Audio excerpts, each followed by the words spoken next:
Revision မြန်မာပိုင်းသတင်းအစီအစဉ်စတင်နေပါပြီခင်ဗျာဒီနေ့အတွက်နောက်ဆုံးရသတင်းတချို့ကိုတင်ဆက်ပေးပါရမယ်ခင်ဗျာ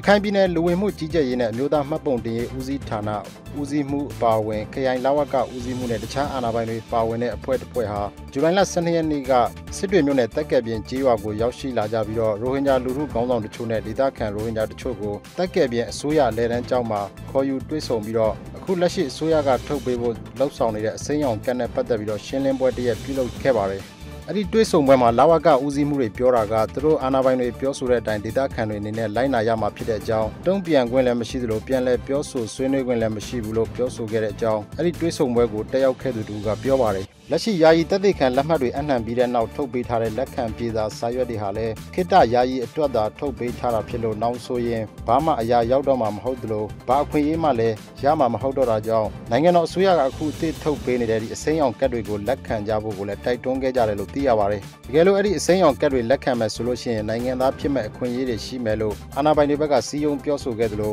လာမယ့်2015ခုနှစ်ဩဂုတ်လနောက်ဆုံးထားပြီးတော့ဒီအစိမ်းရောင်ကတ်တွေကိုလက်ခံခြင်းမရှိဘူးဆိုရင်တော့ဥပဒေအရအရေးယူခြင်းခံရမယ်လို့လည်းချင်းချောက်ပြောဆိုမှုတွေရှိခဲ့ကြောင်းသိရပါတယ်။ White Card လို့ခေါ်တဲ့ဒီယာယီတပ်သိခံလက်မှတ်တွေပြန်အပ်ဖို့ကြေညာထားပြီးတဲ့နောက်ပိုင်းမှာစစ်တွေမြို့မှာတော့ဒီအဖြူရောင်ယာယီတပ်သိခံလက်မှတ်တွေအနှံခဲ့တဲ့သူဥယေဟာ4000ကျော်ရှိပြီးတော့တနိုင်ငံလုံးတိုင်းတာနဲ့4သိန်းနီးပါးရှိပေမဲ့အခုအသစ်ပြန်လဲထုတ်ပေးနေတဲ့အစိမ်းရောင်ကတ်တွေကို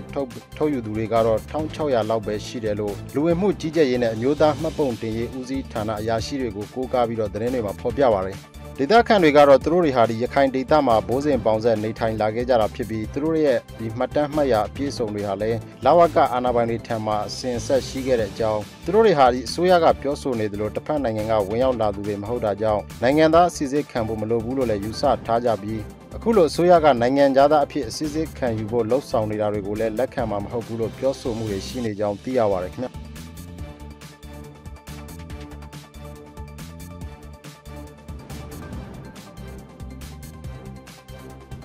ရခိုင်ပြည်နယ်မောင်တောမြို့နယ်မှာအခြေစိုက်တဲ့ကုလသမဂ္ဂဒုက္ခသည်များဆိုင်ရာမဟာမင်းကြီးရုံး UNHCR ကအရာရှိတွေကဒီမောင်တောဒေသခံရိုဟင်ဂျာရပ်မိရပ်ဖတွေနဲ့တွဲဆုံခွင့်တောင်းတာကိုမောင်တောအာဏာပိုင်တွေဘက်ကညှင်းပယ်လိုက်တယ်လို့မောင်တော UNHCR ရုံးမှာအလုပ်လုပ်နေတဲ့ Mr. Halim ဆိုသူမျိုးခံသူကပြောပါတယ်UNHCR ထိပ်ပိုင်းအရာရှိတွေကဒီဒေသခံရိုဟင်ဂျာတွေရဲ့အခြေအနေမှန်တွေကိုသိရှိဖို့အတွက်အခုလိုဒေသခံတွေနဲ့တွေ့ဆုံဖို့တောင်းဆိုလာတာကိုမောင်တောခရိုင်အုပ်ချုပ်ရေးမှူးဦးခင်မောင်လွင်မြို့နယ်အုပ်ချုပ်ရေးမှူးဦးလှမြင့်တို့ကဇူလိုင်လ17ရက်နေ့တုန်းကညှင်းဆိုလိုက်တာဖြစ်တယ်လို့လည်းသိရပါတယ်ဒါပေမဲ့အဲ့ဒီလိုညင်းဆိုလိုက်ပြီးနောက်ပိုင်းမှာဒီမြန်မာအာဏာပိုင်တွေဘက်ကရွေးချယ်ပြီးမဲ့ကိုယ်စားလှယ်တွေနဲ့တော့တွေ့ဆုံဝင်ပေးနိုင်မယ်လို့အမည်မဖော်လို့တဲ့မောင်တော်မြို့နယ်အုပ်ချုပ်ရေးအရာရှိသူက UNHCR ကိုအကြောင်းကြားလာတယ်လို့လည်းဆိုပါတယ်အာဏာပိုင်တွေရွေးချယ်ပေးမဲ့ဒီရိုဟင်ဂျာခေါင်းဆောင်ဆိုသူတွေကတော့ Mr. Jangir Mujibullah, Dr. Kamal, Yasin နဲ့ Amanullah ဆိုသူတွေဖြစ်တယ်လို့လည်းသိရပါတယ်ဒီလူတွေဟာမောင်တော်ဒေသခံရိုဟင်ဂျာလူထုအားလုံးကိုကိုစားမပြုတဲ့အကြောင်းလည်းမြို့ခံတွေကပြောပါတယ်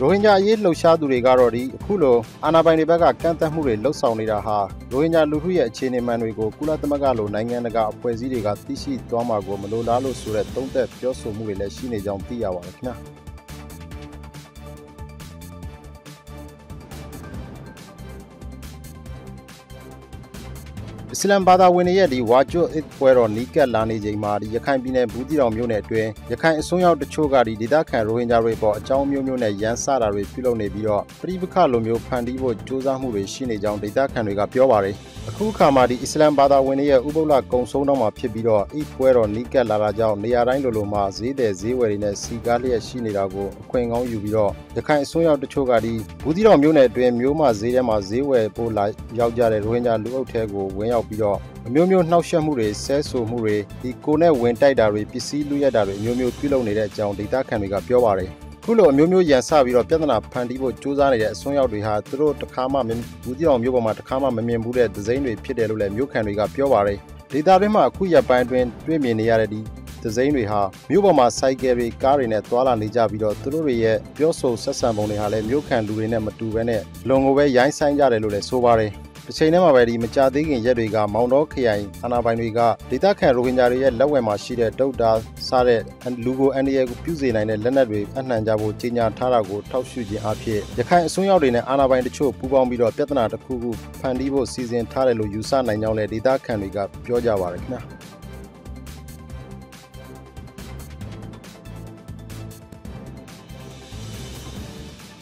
ရခိုင်ပြည်နယ်မောင်တော်မြို့ပေါ်ကရခိုင်လူမျိုးတဦးပိုင်တဲ့ဆေးကမ်းမှာဇူလိုင်လ12ရက်နေ့ကဆေးကုသခံယူဖို့ရောက်သွားတဲ့တနစ်ခွဲအရွယ်ကလေးငယ်ကိုဆရာဝန်နဲ့အချိန်မီတွေးခွင့်မပေးတဲ့အတွက်ကလေးငယ်အသက်ဆုံးရှုံးခဲ့ရပါတယ်။တေဆုံးသူကလေးငယ်ဟာမောင်တော်မြို့မှာကညင်နှန်းကျေးရွာအုပ်စုဒေလ်ဖာရာကအာဖစ်အာမတ်ဆိုသူရဲ့တနစ်ခွဲအရွယ်ကလေးငယ်ဖြစ်တယ်လို့လည်းဒေတာတွင်းကလာတဲ့သတင်းတွေအရသိရှိရပါတယ်။အဆိုပါကလေးငယ်ဟာဇူလိုင်လ12ရက်မတိုင်ခင်3ရက်အရင်လောက်ကလေးကဖျားနာနေတာဖြစ်ပြီးတော့ဖျားနာတဲ့နေ့ကစပြီးတော့ဒီမောင်တော်မြို့ပေါ်ကဒုက္ခမော်အထူးကုဆေးကမ်းကိုခေါ်ဆောင်သွားပြီးကလေးအထူးကုဆရာဝန်ဒေါက်တာမိုးသူကျော်ထံမှဆေးကုသမှုခံယူခဲ့တယ်လို့ဆိုပါတယ်ပထမတစ်ရက်ဆေးကုသမှုခံယူပြီးတဲ့နောက်တစ်ရက်အကြာမှာဆေးကမ်းကိုပြန်လည်ပြသဖို့ဆရာဝန်ရဲ့ညွှန်ကြားချက်အတိုင်းထပ်မံခေါ်ဆောင်သွားရမှာတော့အဲ့ဒီဆေးကမ်းကိုကြီးကြပ်ကွက်ကဲသူဖြစ်တဲ့မောင်တော်ပြည်သူဆေးရုံကြီးကတက်ခွဲခဲ့မှုဒေါက်တာဦးအောင်ကျော်စိန်ရဲ့ဇနီးဖြစ်သူဒေါ်ရွှေစီကဖျားလွန်တက်နေတဲ့ကလေးငယ်ကိုဒီဆရာဝန်နဲ့တွေ့ခွင့်မပေးဘဲအချိန်ဆွဲထားခဲ့တဲ့အတွက်မကြခင်မှာအသက်ဆုံးရှုံးခဲ့ရတာဖြစ်တယ်လို့ကလေးငယ်ရဲ့ဖခင်ကပြောပါတယ်ကလေးငယ်ရဲ့ကျန်းမာရေးအခြေအနေအတော့ကိုဆိုးဝါးနေတဲ့အချိန်မှာတော့ဒီ